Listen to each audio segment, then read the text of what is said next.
Hello friend मैं YouTube channel Savita money creation सांग मैंने किपरि अच्छा भल अच्छा तो मुझे जगन्नाथ पाखे एति प्रार्थना करुच्ची आपण मैंने भलरे रुहतु एवं खुशी रुहतु। मु तो बहुत भलरे अच्छी एवं खुशी भी अच्छी। चलतु आज आ गोटे नुआ ब्लॉग को स्वागत जनाई मोर ब्लॉग टी आरंभ करवा। जय जगन्नाथ सांग मैंने झी बर्तमान मुटु देख पिला धरी किपरि भाव आसुची बापुरे आस आस आस आस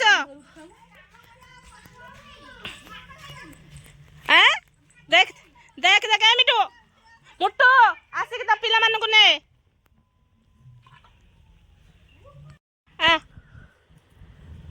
तो पिला माने पिला माने पिला माने पिला माने गांधी पिला मानू कान देखंतु डाकले केमिति शीघ्र पळै आछी। ए मुटु आना तो पिला मानू कान से देख मुटु डाकी मी पळै आसी मो पाखकू मुटु ए मुटु आ आ आ ने ने आ मुटु आ आ आ आस आस ने ने ने मुटु आई आसो आसो निया निया आसो आसो आसो आसो आसो पळै आसो तो पिला मानू धरिक आसे देखंतु किपरि पळै आछी डाकला बेलकू पिला मानू डाक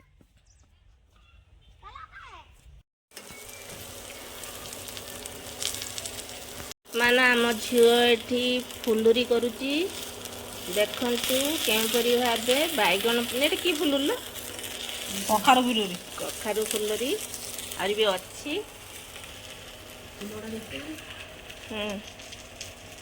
बैगन भी कटा है कि सरी सी भी फुलुरी हम कटा सरी।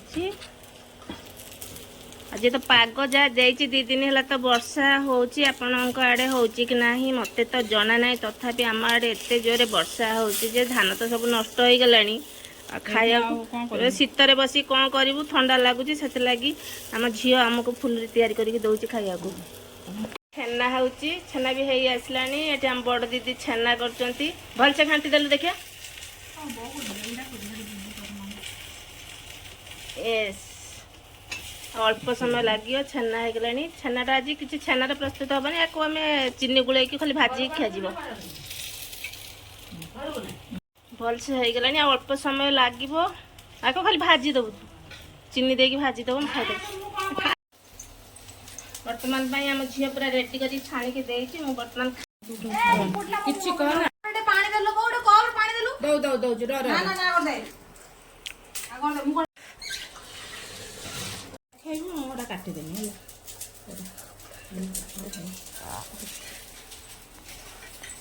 बर्तमान आम झील पूरा फुलुरी करके रेडी कर देती मत खाया देखा टेस्ट कर कि लगुच भल मु तो करछि माने मो हाथ आजियो ना भल लागियो बड़े सत्तर बड़े ए ओडी पे गुलो मो हाथ जोडी बाजियो के बहुत भल ना दादू भल पेस्ट तैयारी होची बैगन जो कटा होकर रही फुलुरी हम बर्तमान से पेस्ट कराई मिस्त्री आमर झील अब शुद्ध हेनी खाई ना कौन सब जिन कम कम तेल पूरा कम तेल कि छणा हो उपस्थित बुद्धि छाणला मैंने बहुत तेल आवश्यक देह हितकर से कम तेल रे पूरा प्रिपरेशन चली सांग मैंने देखु केते कम तेल रे आमर फुलुरी तैयारी होची अधिक तेल दौन ये देहपाई हितकर से पूरा कम तेल रे आमर फुलुरी तैयारी होची मैंने देखी पारे केते कम तेल रे फुलुरी बर्तमान तैयारी करुच्चे आम झील पूरा फुलुरी ये पूरा कम्प्लीट देखु केते सुंदर भाव बैगन फुलुरी हो जाए कम तेल रे खुलीचु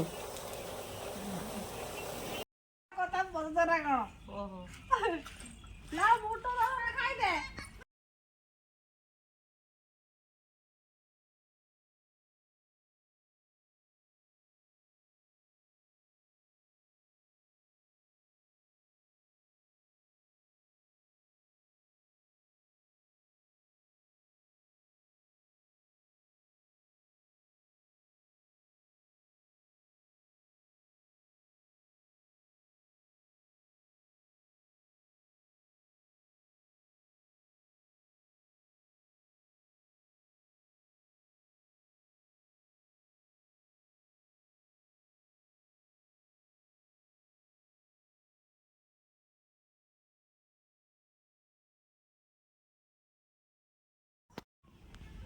ସାଙ୍ଗମାନେ ଏଠି ଦେଖନ୍ତୁ ଆମ ଦିଦି ବସିକି ନିଆଁ କରୁଛନ୍ତି। କ'ଣ ପାଇଁ କରୁଛନ୍ତି ଆପଣଙ୍କ ସହିତ ମୁଁ ନିଶ୍ଚିତ ସେୟାର କରିବି। କିନ୍ତୁ ଦେଖନ୍ତୁ କେତେ ସୁନ୍ଦର ଭାବେ ମାନେ କ'ଣ ଏଇଟା କି କରେଇ ତେଲ ଦେଇ ସିମେଣ୍ଟ କରେଇରେ ବର୍ତ୍ତମାନ ଜଳା ହେଇ ଛୋଟ ଛୋଟ ନିଆଁ ଧରିଲେ ଘର ଭିତରକୁ ଯିବ। ଆପଣଙ୍କୁ କହିଦେଉଛି କ'ଣ ପାଇଁ ଆମ ଶାଶୁ ମା ସେକି ହେବେ। ଆପଣମାନେ ଜାଣିଥିବେ 2 ଦିନ ହେଲା ଯେଉଁ ତ ବର୍ଷା ହେଉଛି, ପାଗ ବି ଖରାପ, ଆଉ ଶାଶୁ ମାଙ୍କ ଦେହ ବି ଅସୁସ୍ଥ ଅଛି। ସେ ବର୍ତ୍ତମାନ ସେକି ହେବେ। ଏଠି ଆମ ବଡ଼ ଦିଦି ସେଥିଲାଗି ନିଆଁ କରୁଛନ୍ତି। ଏଠି କ'ଣ ପାଇଁ ନିଆଁ ହେଉଛି ଆପଣମାନେ ଦେଖିପାରୁଥିବେ। ସିମେଣ୍ଟ କଢ଼ାରେ ନିଆଁ ବର୍ତ୍ତମାନ ହେଉଛି। ଆମ ବଡ଼ ଦିଦି ଏଠି ନିଆଁ କରୁଛନ୍ତି ଶାଶୁ ମାଙ୍କ ପାଇଁ।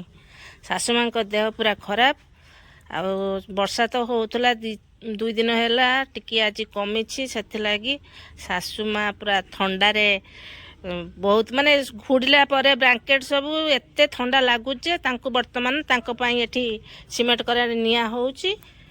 ହେଇସାରିଲା ପରେ ତାଙ୍କ ପାଖକୁ ଯିବ।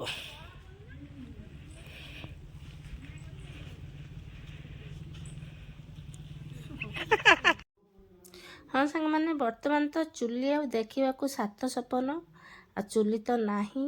ଆମର ବି ଚୁଲି ନାହିଁ। ପୂର୍ବ କାଳରୁ କେତେ ମାନେ ଶୀତ ଦିନେ ବା ବର୍ଷା ଦିନେ ସମସ୍ତେ ଚୁଲିଟେ ଲଗେଇବା ମାନେ ସନ୍ଧ୍ୟାରେ କି ସକାଳେ ଚୁଲି ଚାରିପଟେ ସବୁ ଘେରିକି ବସି ଯାଇଥାଏ। ମୁଁ ବି ସେପରି ନିଜେ ଅନୁଭବ କରିଛି। ମୁଁ ବି ଚୁଲି ପାଖରେ ବସିଛି।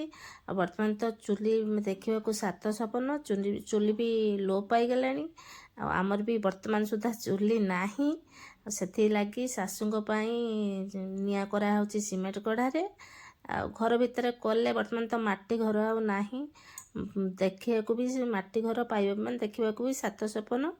ଆଉ ଘର ଭିତରେ ସିମେଣ୍ଟ କଢ଼ାରେ ନିଆଁ ଧରେଇଲେ କଲର ହୋଇଛି ଘରେ, ଖରାପ ହେଇଯିବ ଘର। ସେଥିଲାଗି ବାহিରେ ଆଣିକି ନିଆଁ କରାଯାଉଛି। ଏଠି ଆମ ଦିଦି ନିଆଁ ତିଆରି କରୁଥିଲେ, ମୁଁ ତାଙ୍କ ସହିତ ବସିକି ଟିକେ ତାଙ୍କୁ ବି ହେଲ୍ପ କରୁଛି। ଆଉ ଥଣ୍ଡା ଦିନେ ବି ମଜା ବି ତାଙ୍କ ସହିତ ନେଉଛି। ବର୍ଷା ତ 3-4 ଦିନ ହେଲା ଲାଗିକି ରହୁଛି, ଜମାରୁ ଛାଡ଼ିବାର ନାହିଁ। ଆମେ ତ ଶୀତ ସମ୍ଭାଳି ପାରୁନୁ, ଆଉ ଶାଶୁ ମା କ'ଣ ଶୀତ ସମ୍ଭାଳିବେ। ସାଙ୍ଗମାନେ, ଆପଣମାନଙ୍କୁ ସତରେ ଯଦି ମୋର ଭିଡ଼ିଓଟି ଭଲ ଲାଗିଥାଏ ତାହେଲେ ଲାଇକ୍, ସେୟାର, ସବସ୍କ୍ରାଇବ୍ କରିବାକୁ ଜମାରୁ ଭୁଲିବେନି। ନେକ୍ସଟ ବ୍ଲଗ୍ରେ ଆପଣଙ୍କ ସହିତ ମୋର ଦେଖା ହେବ। ସେ ପର୍ଯ୍ୟନ୍ତ ରହିଲି, ଗୁଡ୍ ବାଇ, ନମସ୍କାର, ଜୟ ଜଗନ୍ନାଥ ସାଙ୍ଗମାନେ।